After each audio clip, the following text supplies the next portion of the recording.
Bismillahirrahmanirrahim. Assalamualaikum warahmatullahi wabarakatuh. Yang saya hormati Pak Sugiyar selaku Komisaris Utama dan seluruh jajaran Komisaris PT Antam, dan juga Pak Alwin, teman saya selaku Direktur Utama PT Antam, dan seluruh jajaran direksi dan seluruh future leaders PT Antam. Saya terharu waktu diberitahu oleh Pak Dirut bahwa kemarin beberapa anggota PT Antam diundang untuk bermain golf. Sayang sekali saya tidak bisa ikut walaupun undangan sudah diberikan saya. Mungkin lain kali, karena lapangan kebun Bogor Raya ini salah satu yang diminati oleh banyak sekali pegolf di Indonesia, dan bahkan reputasinya sudah mulai menginternasionalisasi. Sedikit pengumuman, kemarin kita menjuarai double putra badminton di Malaysia Open, dan ini dimenangi oleh Muhammad Ahsan dan Chandra Gunawan. Pairing yang baru saja saya temukan dan masih berperingkat 20 di dunia dan sempat mengalahkan ranking nomor 1 atau nomor 2 dari Korea dunia. Dan Sony yang masih berperingkat 5 itu sempat masuk ke final tapi kalah dengan Lee Chong Wei. Mudah-mudahan langkah-langkah yang bisa membanggakan kita semua dari sisi perbulu tangkisan itu bisa sebaik langkah-langkah yang sudah diambil oleh PT Antam. Kalau kita lihat potretnya Antam dari sisi kapitalisasi pasar tahun lalu, anggaplah sekitar 12 triliun rupiah atau 1,3-1,4 miliar dolar, tentunya dengan kepemilikan pemerintah sebesar 65% dan sisanya dimiliki oleh lembaga-lembaga keuangan dunia maupun dari dalam negeri. Ini menggambarkan potret yang luar biasa. Luar biasa dari sisi beberapa hal. Yang pertama tentunya dengan valuasi Antam di sekitar 12-13 price to earnings, dari sisi valuasi 5-6 kali value to EBITDA atau enterprise value to EBITDA atau market cap to EBITDA, dan juga dengan prakarsa-prakarsa yang sudah dikedepankan oleh para anggota direksi dan para anggota komisaris dan seluruh anggota tim Antam untuk melakukan program-program kerja yang sangat sepadan dengan pemerintah. Saya rasa outlook 2013 ini cukup cerah dari sisi pasar modal. Saya sering ditanya ini mengenai rupiah gimana. Saya bicara kalau mengenai rupiah itu ada 3 unsur yang sangat bisa mempengaruhi rupiah. Yang pertama tentunya adalah investasi portfolio. Kedua, investasi real sector. Ketiga, neraca perdagangan. Kalau kita bicara mengenai investasi portfolio, itu sangat ditopang oleh aktivitas pelonggaran kuantitatif yang sudah diprakarsai oleh pemerintah atau perekonomian negara maju, termasuk Amerika Serikat dan juga Eropa, dan akhir-akhir ini diprakarsai oleh pemerintah Jepang, dan itu sudah dikonfirmasikan oleh Perdana Menteri Shinzo Abe sewaktu kita bertemu dengan beliau secara bilateral 3 hari yang lalu di Jakarta. Nah, ini akan sangat mempengaruhi aktivitas portfolio dengan begitu banyaknya likuiditas yang disiram ke pasar modal dan pasar uang secara umum, dan ini akan sangat mempengaruhi lonjakan valuasi dan lonjakan likuiditas yang insya Allah bisa memberikan manfaat untuk perusahaan seperti Antam selama tesis naratif dan ceritanya itu indah. Nah, kalau bicara indah, tentunya program hilirisasi, program value chain yang sudah disikapi oleh tim di Antam ini luar biasa, dan saya menjadi salah satu bagian dari pemerintah yang sempat menyaksikan prakarsa-prakarsa yang mengedepankan semangat-semangat hilirisasi.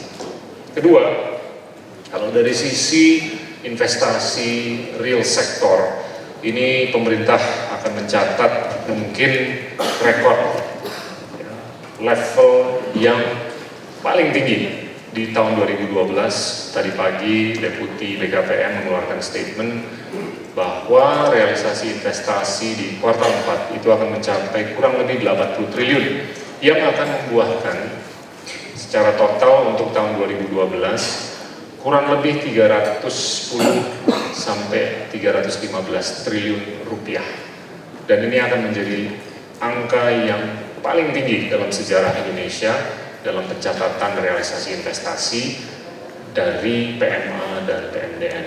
Ini kurang lebih sekitar 32 sampai 34 miliar dolar dibandingkan hanya 27 miliar dolar. Nah, ini trajektorinya sudah sangat memompa pertumbuhan ekonomi Indonesia yang sudah di atas 6%. Nah, investasi dari sektor real ini akan sangat membantu secara positif current account kita, dan itu akan sangat mempengaruhi mata uang rupiah. Yang terakhir yang mempengaruhi rupiah atau mata uang rupiah adalah external trade, ekspor dan impor.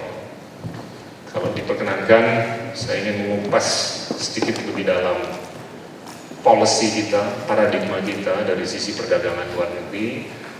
Kalau kita lihat tahun 2012 sampai akhir bulan November tahun 2012, secara kumulatif angka ekspor itu kurang lebih 175 miliar dolar. Jadinya dengan pencatatan di bulan Desember, anggaplah 15, 16, atau 17 miliar dolar yang sangat wajar, itu kita akan mencatat kurang lebih 190 miliar dolar ekspor. Dan itu turun dari angka yang kita capai di tahun 2011 besar 203 miliar dolar. Penurunannya itu kurang lebih 6%. Nah, sedangkan impor mengalami kenaikan yang telah membuahkan secara kumulatif defisit sebesar 1,3 miliar dolar untuk periode 11 bulan pertama dari Januari sampai November. Ini lebih karena dua hal, Bapak Ibu sekalian. Yang pertama, kenaikan importasi bahan baku yang tinggi sekali. Dan kedua, kenaikan importasi barang modal yang melebihi periode-periode sebelumnya di tahun 2011, 2010, 2009. Dan yang lebih menarik lagi adalah telah terjadinya penurunan importasi produk konsumsi sebesar 0,5%. Jadi untuk periode Januari sampai November di tahun 2012, impor produk jadi yang siap dikonsumsi, terima kasih, itu menurun dibandingkan nilai impor untuk periode yang sama, di mana di tahun-tahun sebelumnya itu trennya adalah impor produk-produk konsumsi atau produk-produk jadi itu selalu meningkat, tapi di tahun 2012. Nah, ini sangat menopang tesis substitusi impor. Ini sangat menopang tesis investasi dan sangat menopang tesis bahwa Indonesia sudah mulai melakukan perangkakan di rantai nilai. Dari bagian bawah di value chain, ke atas sedikit, dan insya Allah dalam waktu 5, 10, 15 tahun ke depan itu kita akan bisa berada di posisi yang jauh lebih tinggi daripada apa yang kita sudah miliki sekarang. Kalau saya lihat ini sangat harus ditegaskan ke depan oleh pemerintah karena kita sangat menginginkan industrialisasi. Nah, ini tentunya berkaitan dengan policy-policy yang sudah dikeluarkan oleh pemerintah yang mungkin kurang friendly atau mungkin kurang tepat, tapi ada juga yang friendly untuk para pelaku usaha di pertambangan. Seperti policy kita untuk memberlakukan pajak untuk mineral sebesar 20%. It was a policy imperative untuk kita bisa mengedepankan semangat hilirisasi. Apalagi kalau dipadu dengan dikeluarkannya semangat-semangat yang ada di Undang-Undang Minerba di akhir tahun 2009 agar bisa dilakukannya, dituntaskannya hilirisasi di awal tahun 2014. Lantas kita mengeluarkan beberapa policy. Salah satunya tentunya Permen 7. Permen 7 yang sudah dipatahkan secara hukum oleh Mahkamah Konstitusi, Mahkamah Agung, dan tentunya pandangan kami di Kementerian Perdagangan adalah mungkin itu mematahkan semangat kelembagaan di ESDM untuk mengeluarkan policy-policy seperti itu, tapi apakah itu mematahkan semangat untuk kita terus menopang hilirisasi? Time will tell. Tentunya di benak kita semua, apakah pemerintah segila ini ke depannya akan terus mengenakan pajak untuk pengiriman atau eksportasi produk-produk mineral? Apakah pemerintah akan melakukan pembatasan-pembatasan untuk eksportasi produk-produk yang masih mentah atau baku? Saya rasa kita sangat terbuka untuk mengkaji kapanpun. Dan tentunya pertanyaan yang paling sering ditanyakan ke saya, Pak M.S. Hidayat, ke Pak Menko Perekonomian, Pak Menteri Keuangan adalah apakah di tahun 2014 awal ini pemerintah akan mengubah polisinya. Kalau cuma segelintir saja yang sudah membangun smelter, kalau segelintir saja yang baru mulai membangun pabrik-pabrik smelter. Nah, tentunya dalam kalkulasi kebijakan itu harus ada realisme. Tentunya kalau saya pribadi sangat cukup realistis, di mana kalau kita di awal tahun 2014 itu melihat bahwa mungkin sudah cukup yang memulai proses hilirisasi. Mungkin sudah cukup jumlahnya yang memulai proses smelterisasi. Saya rasa itu akan sangat menjadi tolak ukur untuk kita mengkaji atau mengkaji ulang kebijakan atau postur kebijakan yang sudah dikeluarkan. Tentunya kepentingan kita di Kementerian Perdagangan adalah untuk meningkatkan nilai ekspor. Yang paling gampang adalah, ya wis, kita tiadakan saja pemberlakuan pajak untuk produk mineral supaya kita bisa meningkatkan. Tapi jangan lupa, kalau ini memerlukan jendela waktu 2-3 tahun untuk kita bisa membangun kapasitas atau pabrik smelter, di mana setelah itu ada kemungkinan untuk kita melakukan eksportasi produk-produk yang sudah dihilirisasi ke negara-negara tetangga ataupun negara-negara di luar negara-negara tetangga. Itu tentunya akan membuahkan multiplikasi nilai ekspor yang lebih tinggi, dan kepentingan kita adalah kepentingan jangka menengah dan jangka panjang. Seringkali saya ditanya, ini gimana nih defisitnya udah membengkak dibandingkan tahun-tahun sebelumnya? Sederhana, kalau saya tahu bahwa defisit 1,3 miliar dolar untuk 11 bulan pertama di tahun 2012 itu lebih karena dua hal. Satu, defisit migas yang sebesar 4,8 miliar, di mana surplus masih diraih untuk non-migas sebesar 3,5 miliar dolar. Dan kedua, lebih karena kenaikan di luar proporsi untuk importasi bahan baku dan barang modal. Dan hal-hal seperti itu sangat mendukung tesis dan naratif substitusi impor dan penambahan nilai. Saya rasa itu hal yang masih bisa diikhlaskan, masih bisa diakomodasi dan diterima selama tidak membengkak, selama tidak mempengaruhi current account deficit kita lebih dari 2,3 atau 2,4% dari PDB. Batas limitnya adalah 3% dari PDB. Tapi kalau kita udah melihat mencapai 2,3 current account deficit kita, 2,3% dari PDB, itu adalah batas yang mungkin akan mengkhawatirkan dan mungkin akan membuahkan suasana yang kurang positif untuk mata uang kita. Jadinya on one hand kita sangat mendukung peningkatan ekspor, tapi on the other kita lebih mendukung penguatan ekspor di jangka menengah dan jangka panjang selama itu ditopang oleh tesis substitusi impor dan tesis penambahan nilai. Nah, ini yang kita lakukan bukan hanya di sektor pertambangan, tapi di sektor yang lain, termasuk industrialisasi non-pertambangan. Dan kalau saya ditanya apakah industri alas kaki, industri tekstil, garment, dan segalanya, ini hal-hal yang perlu kita kedepankan, saya rasa tidak. Kalau kita berhitung 5, 10, 15 tahun ke depan, agak sulit untuk Indonesia bertahan sebagai anggota G20 untuk tetap merangkul paradigma industri alas kaki atau industri tekstil. Itu semestinya dalam batas logika hal-hal yang harus didislokasikan, karena kita juga nggak mau masuk dalam sindrom middle income trap. Ini membahayakan sekali.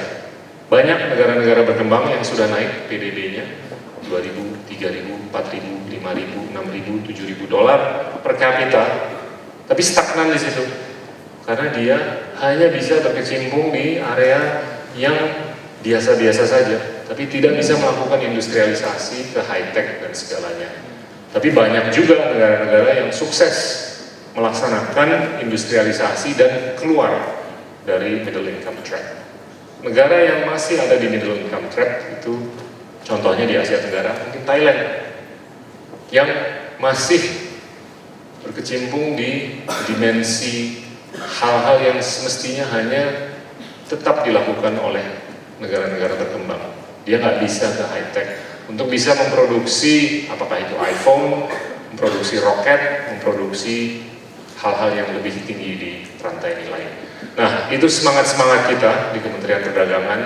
Mungkin sebagai rangkuman singkat, policy-policy kita itu konsisten untuk satu, mendukung hilirisasi, kedua, mendukung peningkatan nilai, ketiga, merangkul UKM-UKM. Dan ini sangat tercermin dalam policy-policy kita. Anggaplah policy waralaba. Waralaba minimarket itu kita batasi. Ada threshold sebesar 150, di mana setelah pembangunan 150 outlet, itu mereka harus merangkul UKM di daerah. Dan mereka harus diberikan kesempatan untuk mendapatkan kesempatan investasi 20, 30, 40% di masing-masing outlet. Dan itu mudah-mudahan bisa tercermin secara lebih luas lagi dalam konteks supermarket, dalam konteks waralaba rumah makan, dalam konteks hypermarket, dan segalanya. Saya rasa kedepannya the sky is the limit. Yang terakhir, ini saya hanya memberikan sedikit gambaran makro yang menurut saya cukup sangat spektakuler. Kalau kita lihat di tahun 2012, PDB Indonesia itu kurang lebih 1 triliun dolar. Kalau kita ekstrapolasikan selama 20 tahun dengan pertumbuhan ekonomi secara real, 5% saja, nggak usah 6%, nggak usah 7%, nggak usah 8%, 5%.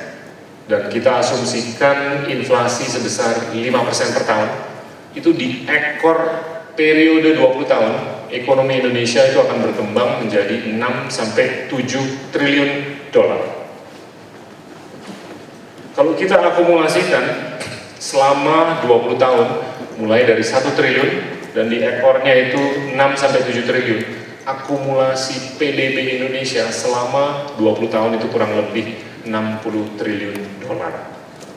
Dan kalau kita asumsikan bahwa 60% dari PDB kita itu terkait dengan konsumsi domestik dalam periode 20 tahun ke depan, masyarakat dan rakyat Indonesia itu akan melakukan konsumsi di dalam negeri sebesar 36 triliun dolar, yaitu 60% dari 60 triliun dolar. Bayangkan, kalau kita akan mengkonsumsi 36 triliun dolar dalam waktu 20 tahun ke depan, berapa banyak nikel yang dibutuhkan? Berapa banyak boksit yang dibutuhkan? berapa banyak produk-produk hilir dari masing-masing produk yang sudah diproduksi oleh Aneka Tambang akan dikonsumsi secara langsung ataupun tidak langsung. The sky is the limit and the future is bright. Dan akhir kata saya ingin menyampaikan banyak apresiasi terhadap pimpinan dan seluruh anggota Aneka Tambang, dan I wish you all the best in health, in safety, and in prosperity. Wassalamualaikum warahmatullahi wabarakatuh.